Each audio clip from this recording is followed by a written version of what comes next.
नमस्कार निजमस्य आदरणीय श्रोता, कार्यक्रम आशाको जीवन लिएर म कार्यक्रम पुस्ता उत्तम कृति तपाईँहरूको माझमा उपस्थित भइसकेको छु। प्रविधिमा मलाई साथ दिनलाई भाइ निराजन हुनुहुन्छ। आदरणीय श्रोता, यो कार्यक्रम तपाईँहरूकै कार्यक्रम हो अनि तपाईँहरूले आजको दिनसम्म यसलाई मन पराएर सुनिदिनु भएको छ। अनि आज पनि विश्वास गर्दछु तपाईँ रेडियो सेट छोडेर कतै पनि नजानुहोस्। आज तपाईँले यस कार्यक्रमद्वारा फेरि पनि तिनै सत्य परमेश्वरको प्रेमको बारेमा, अनुग्रहको बारेमा र उहाँले पठाउनु भएको एकमात्र पुत्र येशूमा विश्वास गर्नुभयो भने म तपाईँ र मेरो निम्ति यस संसारमा आउनुभएको थियो, म तपाईँ र मेरो निम्ति पापको निम्ति क्रुसमा मर्नुभएको भनेर तपाईँले मैले विश्वास गऱ्यौँ र तेस्रो दिनमा धर्मशास्त्र अनुसार उहाँ बौरी उठाइनु भयो भन्ने तपाईँ र मैले विश्वास गर्दछौँ भने आज तपाईँ र मैले नयाँ जीवन उहाँमा पाउँदछौँ। र त्यो जीवन जुन मैले पाएको छु, म लगायत विश्व ब्रह्माण्डका धेरै करोडौं व्यक्तिहरूले पाएका छन्, अरबौं व्यक्तिहरूले पाएका छन्। त्यो मुक्तिहरू तपाईँहरूले पनि पाउनुहोस् भनी म कामना पनि गर्दछु।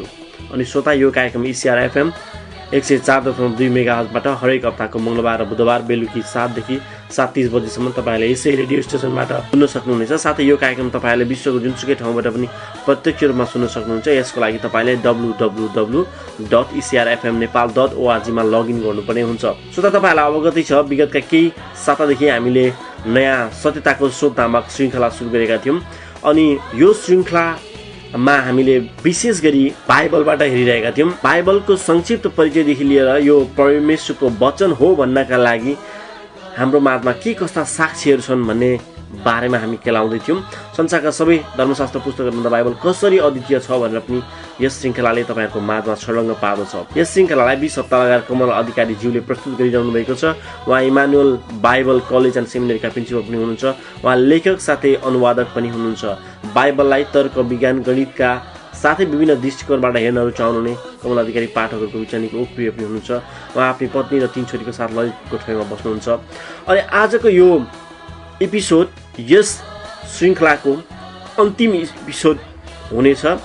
अनि यो चाहिँ 20औं एपिसोड हो। अनि यसमा चाहिँ बाइबल कसरी अद्वितीय छ भनेर तपाईँहरूको माझमा कमल अधिकारीज्यूले प्रवचन राख्नुहुनेछ।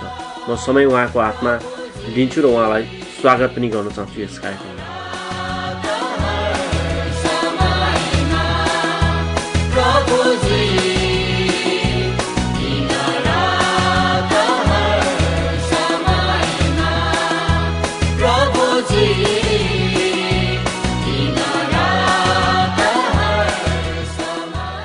प्रिय श्रोताहरू, तपाईँलाई स्वागत छ यो सत्यताको स्रोत अन्तर्गतको अन्तिम एपिसोड अर्थात् 20औं एपिसोडमा तपाईँ सबैलाई म स्वागत गर्न चाहन्छु।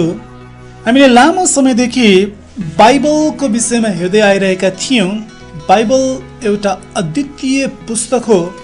प्राचीन संसारमा जन्मेको यो पुस्तकले संसारको परिवर्तनमा उल्लेखनीय योगदान दिँदै आएको छ भन्ने कुरालाई हामीले 19 हप्ता लगाएर हेरिसकेका छौँ। र आज हामी ती एपिसोडहरूलाई निचोडमा ल्याउने कोसिस गर्छौँ। अर्थात् बाइबल कसरी संसारका अन्य पुस्तकहरू र धर्मशास्त्रहरूभन्दा फरक छ भन्ने विषयलाई हामी आज निचोडमा ल्याउँछौँ। र यसलाई म बाइबलको अद्वितीयता अर्थात् बाइबल अद्वितीय छ भन्ने शीर्षक दिएर चाहिँ अगाडि बढ्न चाहन्छु। याद गर्नुहोस्, संसारमा विभिन्न धर्मशास्त्रहरू छन्, विभिन्न चिरपरिचित पुस्तकहरू पनि छन्, तर ती सबै पुस्तकहरू र धर्मशास्त्रभन्दा बाइबल अद्वितीय छ। यो अद्वितीय भन्ने शब्दलाई अलिकति जान्नु आवश्यक छ। यसको सामान्य अर्थ के हुन्छ भने दोस्रो नभएको, तुलनाको लागि अर्को नभएको। अर्थात् उचाइको दृष्टिकोणबाट सगरमाथा अद्वितीय छ भन्दाखेरि सगरमाथा जत्तिकै अग्लो शिखर संसारमा कुनै पनि छैन भनेर चाहिँ हामी बुझ्छौँ। त्यही अर्थमा बाइबल पनि अद्वितीय छ विभिन्न क्षेत्रमा। जस्तै एउटा क्षेत्र छ, यसको निरन्तरतामा यो अद्वितीय छ। बाइबलमा यसरी लेखिएको छ, लगभग 1500 वर्षभन्दा बढी समय लगाएर 40 जना मानवीय लेखकहरूले चाहिँ बाइबललाई लेखेका थिए। अनि ती लेखकहरू विभिन्न पेशा र क्षेत्रका थिए।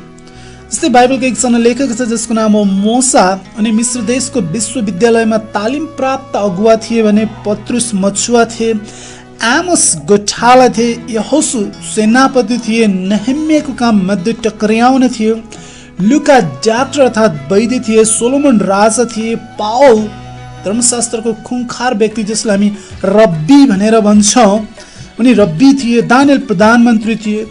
लेखकहरूका पेसाहरू विभिन्न थरीका थिए। अनि लेखकहरूले एउटै ठाउँमा मात्रै पनि लेखेका छन्। जस्तै मोसाले उजाड स्थानमा लेखेको छ भने यिर्मियाले काल कोठरीमा अर्थात् अन्डरग्राउन्डमा रहेर लेखे। लुका भन्ने लेखकले यात्रामा लेखेका छन् भने अर्का लेखक यूहन्नाले पतमोसको टापुमा लेखेका छन्।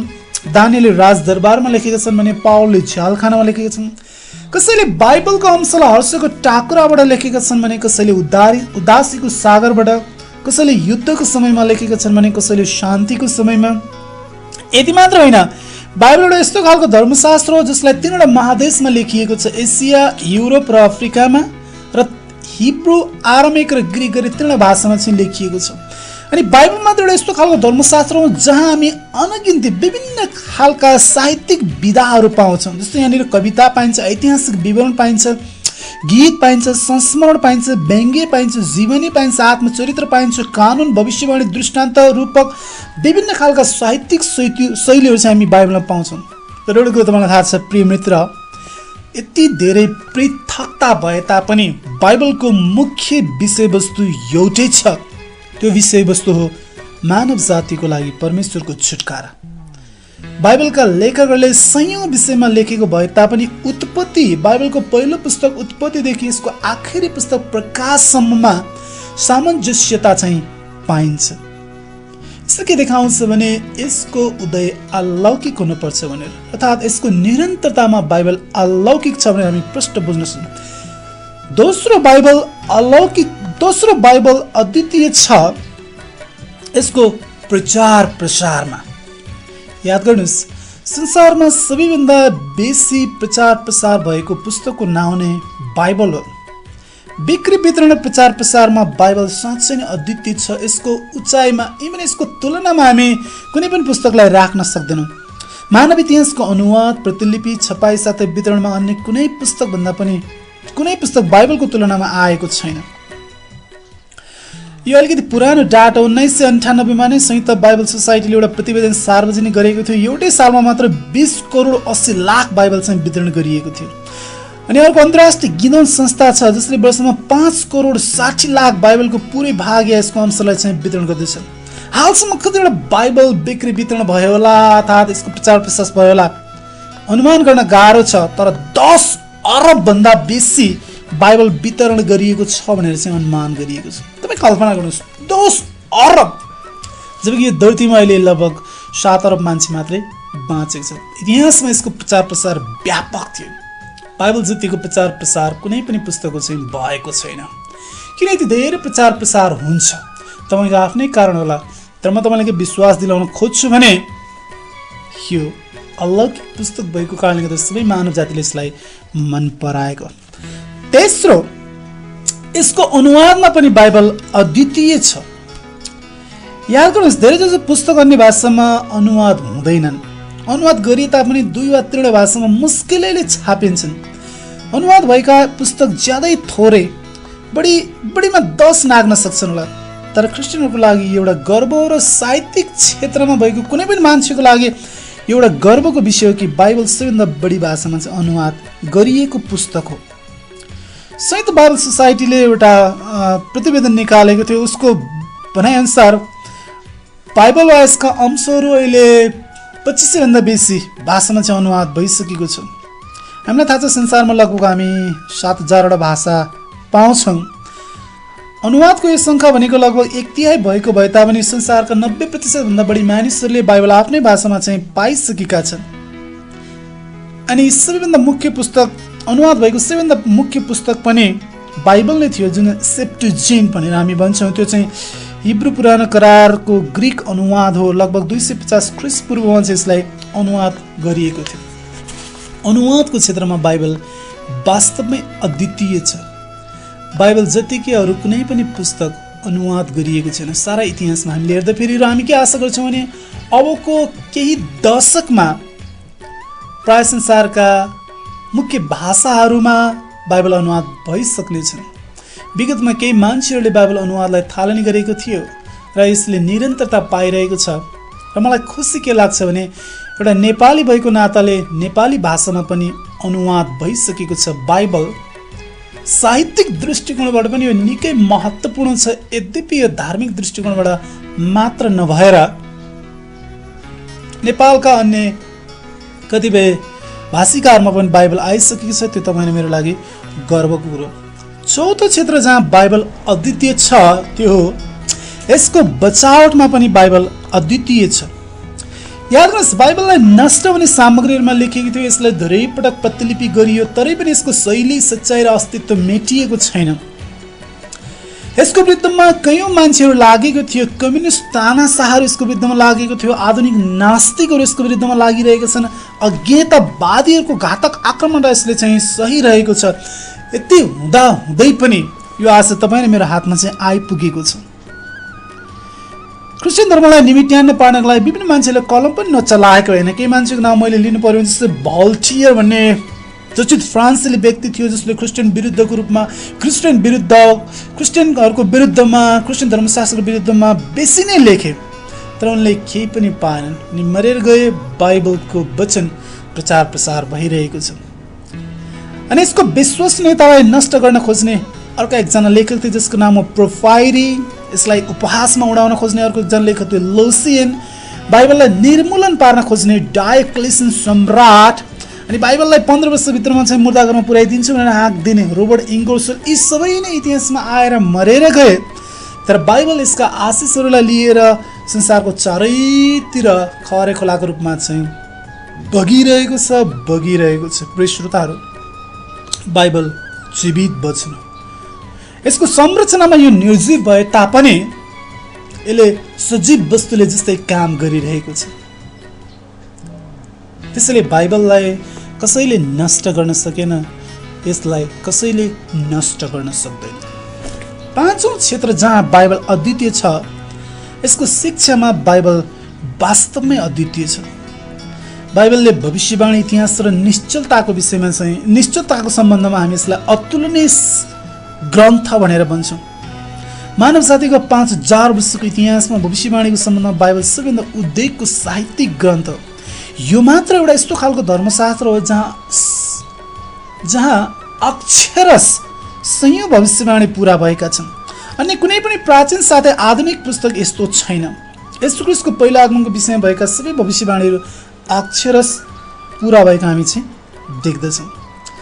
यसले जति पनि इतिहासको कुराहरू बताएका छन् ती ऐतिहासिक रूपमा चाहिँ पुरा साँचो छन्। यसको निश्चलता पनि उद्वेगको छ। यसले प्रभुका महाजनहरूको कमजोरीहरूलाई पनि उद्धाङ्ग पारिदिएको छ। जस्तै आज हामीले कसैको जीवनी पढ्यौँ भने उनीहरूको गल्ती, कमजोरी, अपराधहरू प्राय ढाकिएको हुन्छ र तिनीहरूलाई सन्तोक रूपमा प्रस्तुत गरिएको हुन्छ। तर बाइबलले त्यस्तो गर्दैन। यसले जस्तो देख्छ त्यस्तै बताउँछ। बाइबलमा नोहको एकड़पन, अब्राहमको कायरता अर्थात् झुट, मूसाको अनाज्ञाकारिता, दाउदको परस्त्री गमन, पत्रुसको इन्कार अर्थात् दुई जिब्रे व्यवहार बाइबलमा छर्लङ्ग उल्लेख गरिएको छ।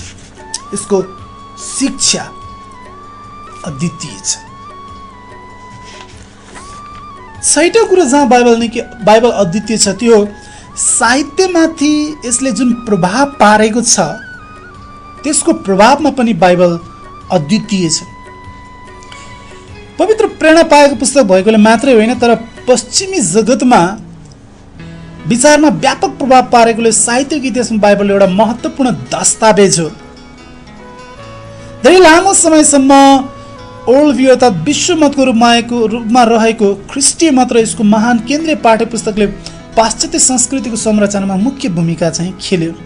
परिणामस्वरूप ख्रिस्टियन पछिका युगका थुप्रै साहित्यिक पाठ्य पुस्तकले पनि बाइबललाई बारम्बार उद्धृत गरेको हामी देख्छौँ। बाइबलका खण्डहरू यति धेरै उद्धृत गरिएका छन् कि ती सबै बाइबललाई नष्ट गरिने हो भने पनि उद्धृत भएका पुस्तकहरू जम्मा गरी बाइबलको वास्तविक रचना गर्न सकिन्छ। ईश्वरीय प्रेरणा पाएको पुस्तक बाइबल आफै पनि प्रेरणाको स्रोत हो। साहित्यमाथि पारेको प्रभावमा बाइबलको कुनै पुस्तकसँग तुलना गर्न सकिँदैन। सम्पूर्ण मानव इतिहासमा बाइबल जस्तो प्रेरणा अन्य कुनै पनि पुस्तकले दिएको छैन। बाइबलमा आधारित रहेर कयौं साहित्यहरूको चाहिँ रचना गरिएको छ अनि त्यो साहित्यको विकासको लागि, त्यसको समृद्धिको लागि बाइबलले अतुलनीय भूमिका चाहिँ खेलेको छ। सातौं क्षेत्र अर्थात् आजको लागि अन्तिम बुँदा यो हो कि सभ्यतामाथि यसले जुन प्रभाव पारेको छ त्यसमा पनि बाइबल अद्वितीय छ। विश्वको इतिहास अध्ययन गर्ने सबैको लागि पाश्चात्य जगतमा बाइबल र यसको शिक्षाको प्रभाव सुस्पष्ट छ। विश्व घटनाहरूमा पाश्चात्य जगतको प्रभावकारी भूमिका पनि उत्तिकै प्रष्ट छ। संसारमा अन्य कुनै पुस्तक वा पुस्तकहरूको मालाभन्दा बढी बाइबल धर्मशास्त्रले सभ्यतामाथि प्रभाव पारेको छ।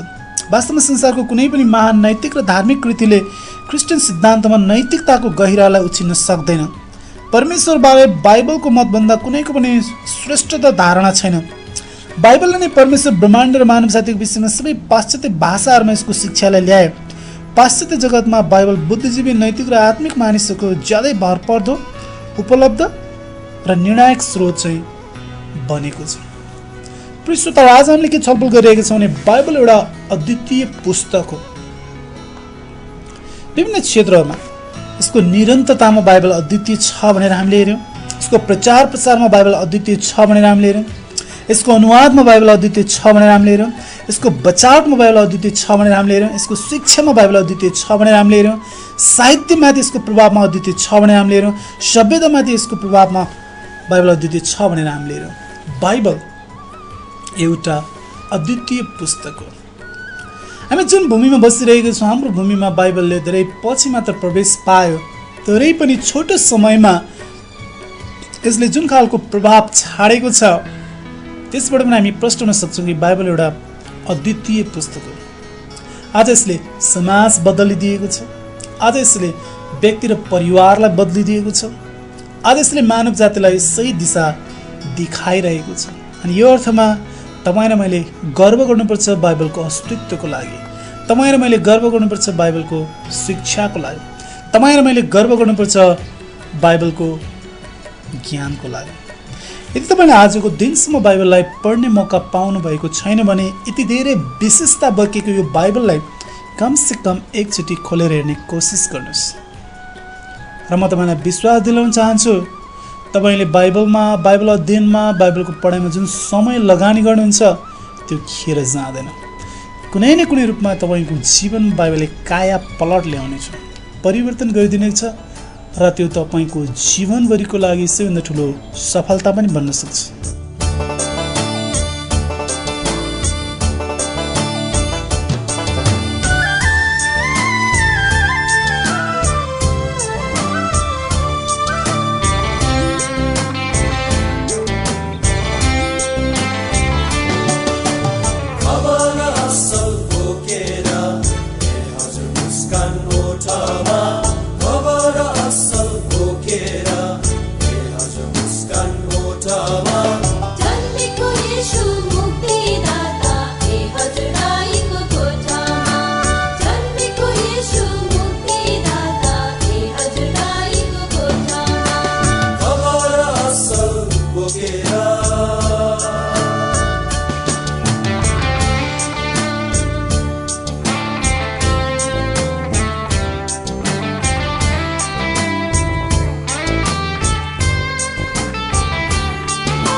हजुर पाएन बास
छुटकारा दिन येशूजी हे हजुर आत्मामा बास छुटकारा दिन येशूजी हे हजुर आत्मामा बास खबर हासल बोकेर हे हजुर मुस्कान ओठमा खबर हासल बोकेर हे हजुर मुस्कान ओठमा जन्मेको येशू मुक्तिदाता हे हजुर गाईको गोठमा जन्मेको येशू मुक्तिदाता हे हजुर गाईको गोठमा हे हजुर मुस्कान ओठमा हजुर गाईको गोठमा हे हजुर मुस्कान ओठमा हजुर गाईको गोठमा हे हजुर मुस्कान ओठमा हजुर गाईको गोठमा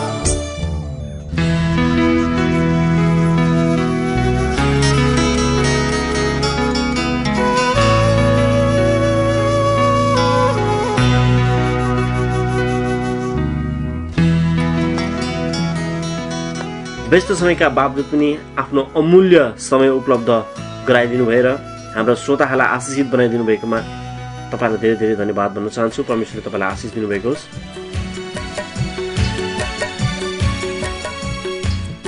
श्रोता, हाम्रो निर्धारित समय सकिन लागेको छ। यो कार्यक्रम तपाईँहरूलाई कस्तो लागिरहेको छ? यदि तपाईँहरूसँग जिज्ञासा तथा सल्लाह सुझाव छ भने निसङ्कोच हामीलाई सम्पर्क गर्नुहोला। कार्यक्रम आशाको जीवन, मोबाइल नम्बर 9845235424, इमेल ठेगाना आशाको जीवन 2014@hotmail.com। हस्त कार्यक्रम सुनेर साथ दिनुहुने सम्पूर्ण श्रोतालाई धेरै धेरै धन्यवाद दिन चाहन्छु। प्रविधिमा सहयोग गर्ने भाइ निरजनलाई पनि धेरै धेरै धन्यवाद। अर्को कार्यक्रममा फेरि पनि भेट्ने बाचा गर्दै म कार्यक्रम प्रस्तुता उत्तम हृदय आजलाई बिदा हुन चाहन्छु। परमेश्वरले तपाईँहरूको यो शुभ बेलुकीको समयमा आशिष दिनुभएको होस्।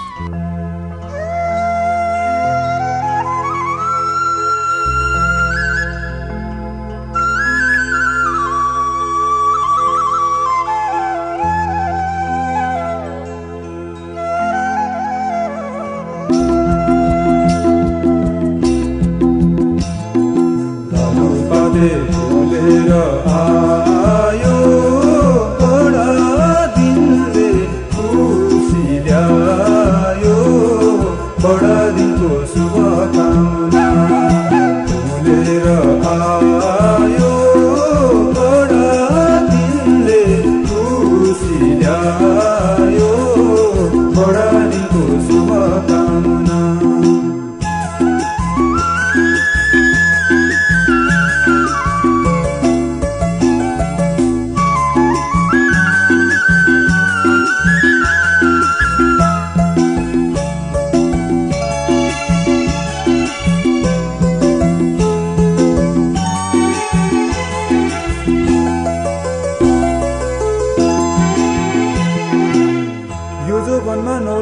धेरै गीत गाए बडा दिनको शुभकामना छर्दै यहाँ आए मादलको ताल हजुर सारङ्गीको धुना यसो जन्मिन्दालो के भयो है सुना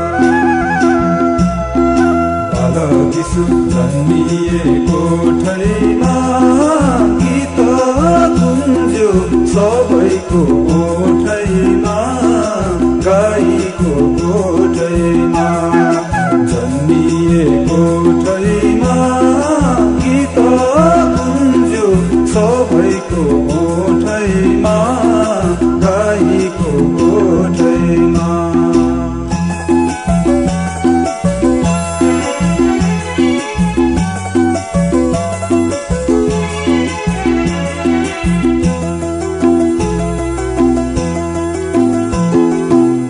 आकाशमा ठुलो तारा ज्योतिषीले देखे पात्रो पल्टा हेर्दै जाँदा राजा जन्म भेटे भेट गर्न ऊ पहाडी तम तयार भए उनलाई बाटो देखाउन तारा अघि गए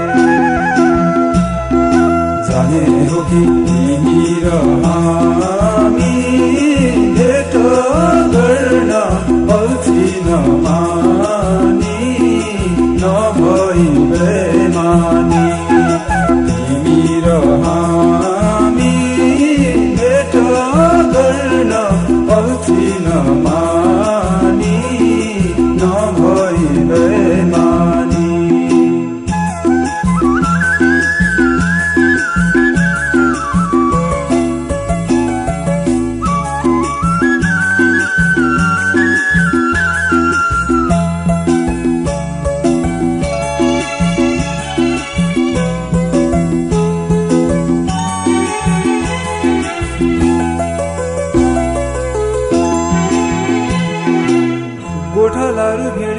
हेरचाह गर्दै थिए स्वर्गीय दूत आकाशमा खबर छाडी गए राजाहरूका राजा हेर जन्मिए आज बालक यीशु भेटाउने छौ गाईको ढुँड माझ लालु पाते फुलेर